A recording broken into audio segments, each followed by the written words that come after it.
yitwa Uwimana Vaccine aka Fanny Lavine aka Blessed Woman, aka Maman Trofa, also known as Solution Woman, also known as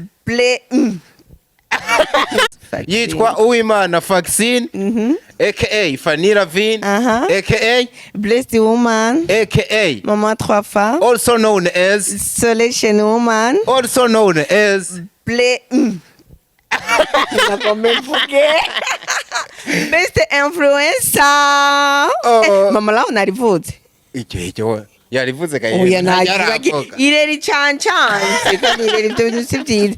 Mama lao Best Influencer. Bavyongere nayibonye bariko barayibona kabisa. Hariho n'abatwara bemera ko ndi umu influencer bamenye noneho ko hariko best kandi burya abantu ni babi abantu tugenda nawe ugenda ingorane urumva ntayo w'umwaka